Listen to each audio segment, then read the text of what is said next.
Hi everyone, welcome to another episode of Outgrow's Marketer of the Month. I'm your host, Dr. Saksham Sharda. I'm the creative director at outgrow.co. And for this month, we're going to interview Dan Shure, who's the owner of Evolving SEO and the experts on the wire. Thanks for joining us, Dan. Thanks for having me. So, Dan, we're going to start with a rapid fire round just to break the ice. You get 3 passes. In case you don't want to answer the question, you can just say pass, but try to keep your answers to one word or one sentence only, okay? Great. All right, so the first one, at what age do you want to retire? Never. How long does it take you to get ready in the mornings? Too long. Most embarrassing moment of your life? When I met Ben Folds, I was super awkward. Ben Folds is a famous musician. Okay. Your favorite color? Blue. What time of the day are you most inspired? 10:30 p.m. Fill in the blank. An upcoming marketing trend is blank. I know the ticking is going. Upcoming marketing trend. TikTok. The city in which the best kiss of your life happened. Uh, Dover, New Hampshire. Pick one, Mark Zuckerberg or Jack Dorsey. Jack Dorsey. How do you relax? Music. How many cups of coffee do you drink per day? When I'm drinking coffee, 3 to 4. When I'm not, none. A habit of yours that you hate.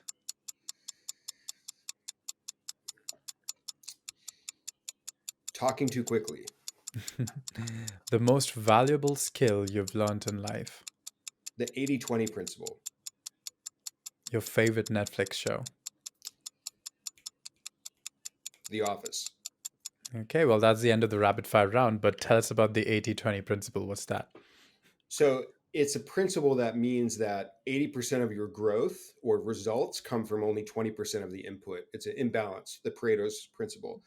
So if you apply that to SEO and traffic, you can realize maybe 10 of your blog posts out of 100 or 1,000 contribute to 80 or 90% or more of the traffic.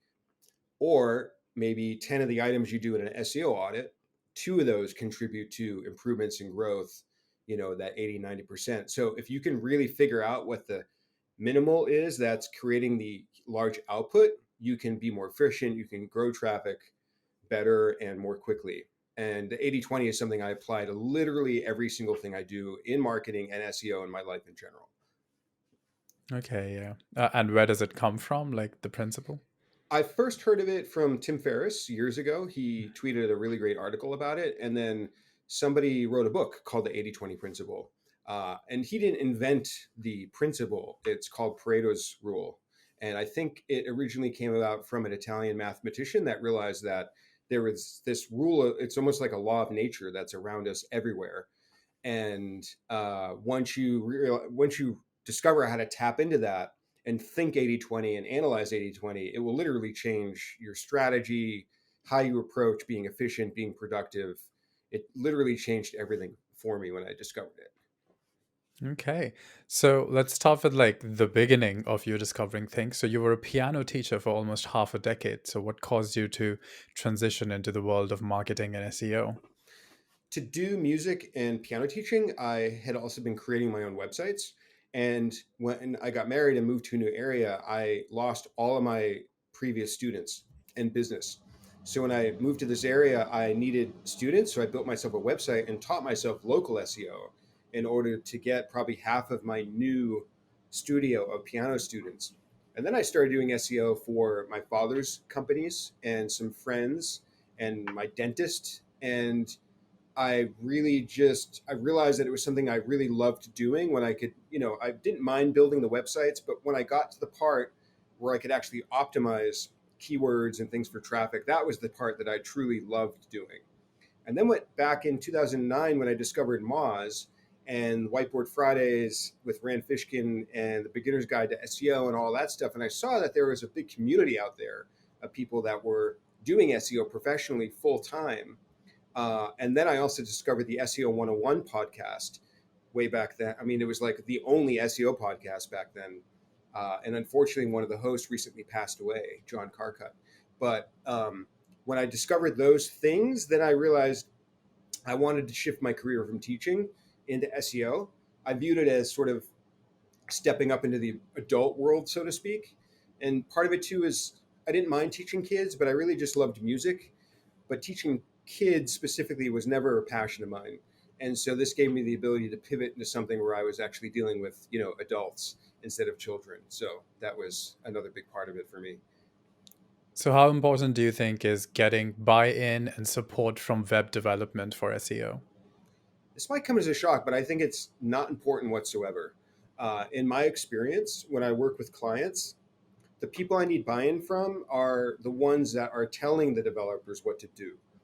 Now, that might sound like a little harsh, and I don't mean it to be harsh because I need the official buy-in from the VP of marketing or the CEO or the founder to then tell the developer what to do. But you actually do need a bit of an emotional buy-in from the developer because their boss could tell them you need to do these items on the SEO checklist, but they might do it quickly or do a bad job or do it with a little bit even resentment, even if I'm at least not respectful of their job and their craft and what they're doing and delivering recommendations to them in a way that is clear and understandable. So it's not that I don't want to win over the web developer. It is actually important to get an emotional buy-in from the web developer because ultimately they are the ones that need to execute on the recommendation. So if I don't at least develop a positive rapport with them, they might do something, quickly or not totally well, or even with a little bit of resentment. And we don't want that to happen either, right? We want everyone to work together as a team. So ultimately, the official buy-in does need to come from the founder, CEO, owner, VP, whoever that is. But there does need to be an unofficial buy-in from a web developer as well. So I like to think of it as like official and then more of an emotional buy-in and separate it that way. And what are your views then on the new Google helpful content update? What do you think about Google identifying content that is designed to rank well in search but is not useful to users? I think a lot of these updates for Google are PR. In other words, there's been a lot of concern and talk lately from users and the public about Google getting worse, results not being helpful. You Google a recipe, you land on it. I don't know if you've seen a recipe website lately, but it is completely littered with ads and pop-ups and stuff everywhere. It's practically unusable. Not to mention all the recipe writers thinking that they have to tell you a 2,000 word story about their grandmother before they even get to the recipe widget, which you can't even find. And so Google's had a little bit of a content quality reputation problem. So I do think, for better or for worse, that sometimes these announcements like helpful content update are a little bit for PR. Because when you think all the way back to what really does anything really make Google different from any other search engine like Bing or DuckDuckGo? Like, how do we really know we're actually getting the best result? And I think that we actually don't necessarily. I think a lot of it is branding and Google making us believe through PR and marketing that they have the best results. And sure, they have some great features like featured snippets and widgets and things like that that help you find answers more easily. And they certainly innovated in that way. But if you break it down to just the 10 blue links and a traditional result when it comes to a search engine, I don't necessarily think Google is so much better than other search engines that they deserve 90% or more of the market. So they're doing this for PR because they want people to continue believing that they have the best results. Now, sure, are they going to derank AI generated content? Probably. Let's hope so. Will they derank things that are excessively spammy or there for keywords only to boost up affiliate links or whatever it might be? Sure, they'll probably be doing that as well. But I do think that, like I said, this update is very much a PR positioning thing for Google as well. And what are the other search engines do you think that are kind of in the game? Unfortunately, in terms of market share, they're not in the game at all. But in terms of being decent search engines, DuckDuckGo is good. Um, I know I've tried using Bing on and off, and Bing actually biggest thing that used to turn me off about Bing was it was ugly and it was not a fun or pleasant or good experience. But Bing basically just kind of copies whatever Google does. And Google is a nice looking search engine. And that's, I think, one of the reasons why they've been successful is just, you've heard the anecdote where Google once tested 30 colors of blue for which one got the best click-through rate in search results. So the testing they do is crazy, and the amount of detail and attention they put into their UX and design really does, I think, impact how we feel our experiences on Google. And Bing just copies that. So they end up with what I think now is a much nicer experience than they used to have 4 or 5 years ago. So if we were to put their results side by side, I mean, there might be some differences. There might be some things that we think Google is better at or Bing is. The thing that's interesting, though, is how do you really know what the best result is? I mean, their algorithms are just trying to rank the best piece of content. It's really hard to measure as a human. Well, like there's a lot of unknowns. Like when I search for something, if I click the first result in Bing and I get a decent answer, how do I know what a better answer would have been or that even a better answer exists? It's a very interesting concept, and it's very hard, I think, for us to gauge how we're even measuring our satisfaction. So any of the other small search engines, I think, are they're in the game, so to speak, even though market share doesn't really convey that. And there's been a rumor, I don't know whether I definitely read it somewhere, that Gen Z is now using apps like TikTok more to like do their searches instead of Google. Yeah, so I think I did some research on this when it first happened.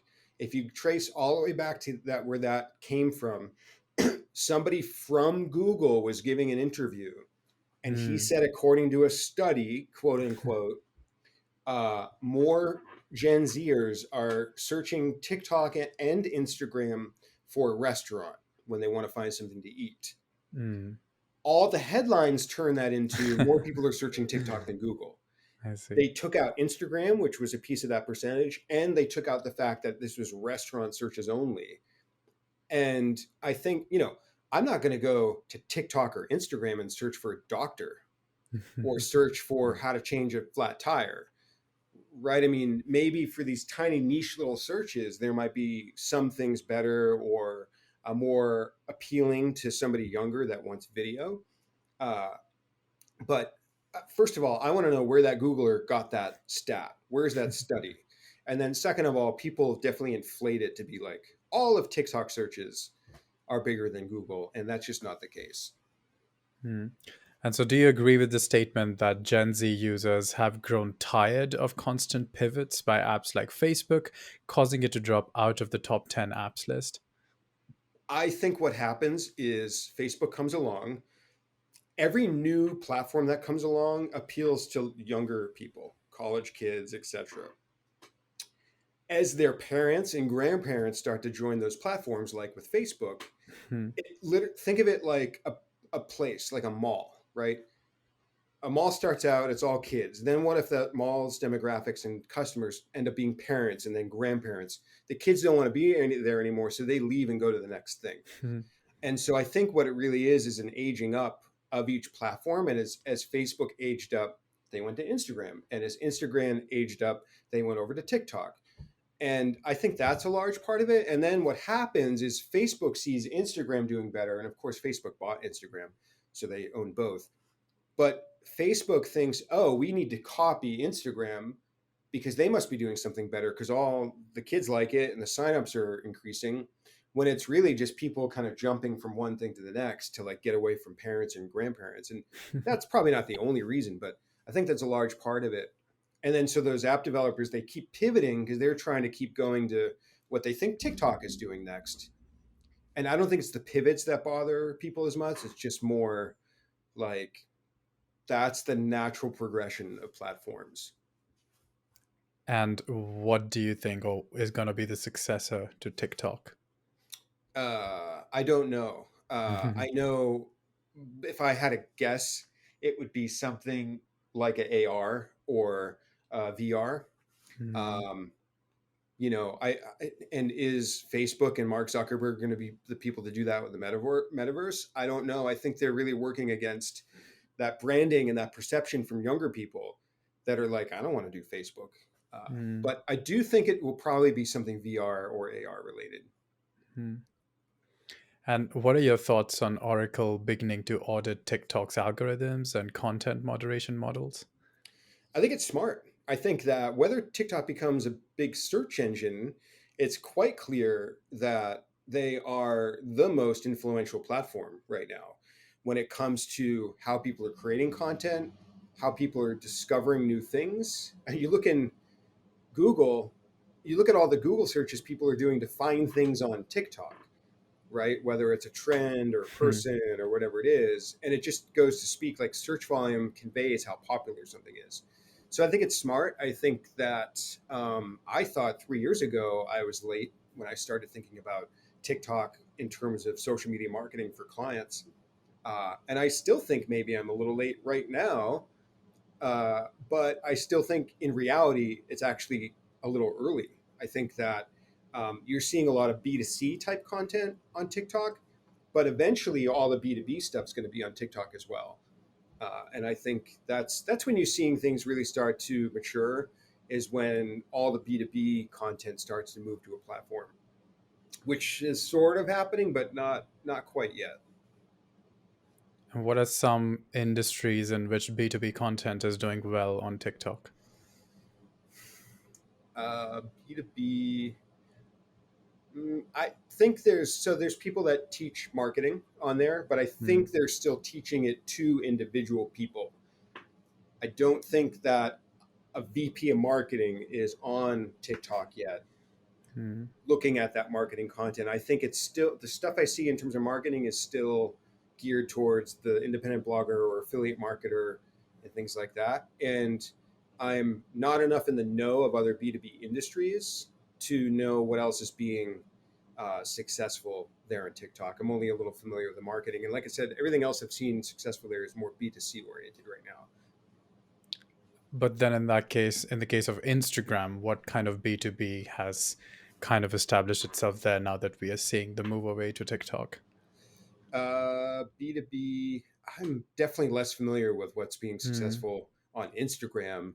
I go there and occasionally will post a photo or something like that, but um, I do very little actual marketing work on Instagram. I've ended up sticking to, uh, besides SEO, YouTube, TikTok, and LinkedIn are the three biggest platforms that I feel as a practitioner, that I know how to optimize for them and how to help companies be successful there.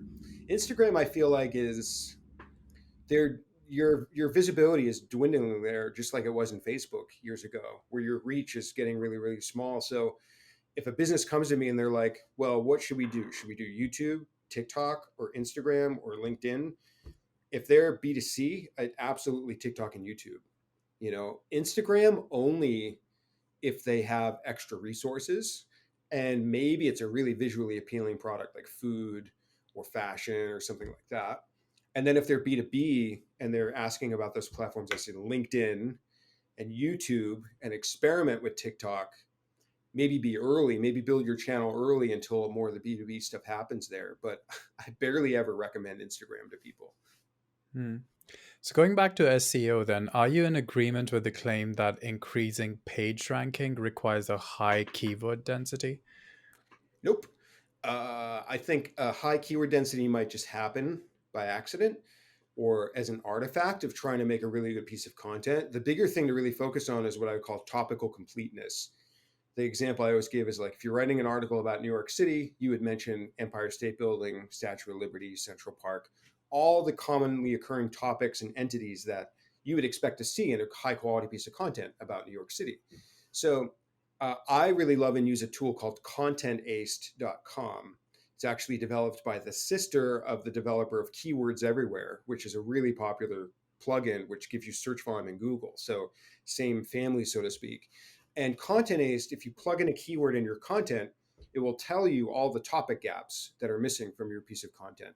And then you don't want to just throw those in there like keywords, right? You want to think about, well, if I'm writing an article about silver coins and it's mentioning Thomas Jefferson, like maybe that means there's a Jefferson nickel or something that I should be mentioning in this piece of content. And you want to think about, is the topic suggestion the tool giving me, is this like relevant, or is that maybe something to kind of, so you need to think intelligently about it. Content-based is a little similar to a tool like ClearScope, which probably more people have heard of. But it's this idea of being topically complete. And if you're topically complete, then you're likely getting a decent density of keywords. But I hesitate to even use that phrase because we know Google doesn't look at that. They don't use TF-IDF, which is term frequency inverse document frequency. They don't use these more older versions of information retrieval like algorithms to look at density of keywords. They're going to use more of a topical completeness kind of thing because Google's trying to understand content like us as humans understand content. So they're much beyond keyword density stuff. So what exactly are they looking at? So as I mentioned, topical completeness. Other things they may look at is sentiment. So if you actually use Google's natural language processing free widget and you plug in content there, it will tell you if that content is negative, neutral, or positive in sentiment. So like a story a long time ago, I was working for a client that was selling engagement rings, and all their competitors' content was off the charts positive. Because if you're getting engaged, you are hopefully that's the most positive, happy thing that happens in your life, right? Or one of, other than maybe having a child or whatever. And therefore, your content needs to be super positive sentiment. And if Google sees that your content doesn't match the sentiment that people might expect or look for, that could also be a negative ranking factor as well. The other thing to look at too is the spectrum of, so you asked about what are they looking at instead of keyword density. Think about the spectrum of informational to transactional content and language. So if you're writing a top of funnel informational blog post, that the language in that post should be informational in nature. It should be about the what, the why, the how to, etc. It shouldn't have as many words like for sale and purchase and buy. It shouldn't have product widgets.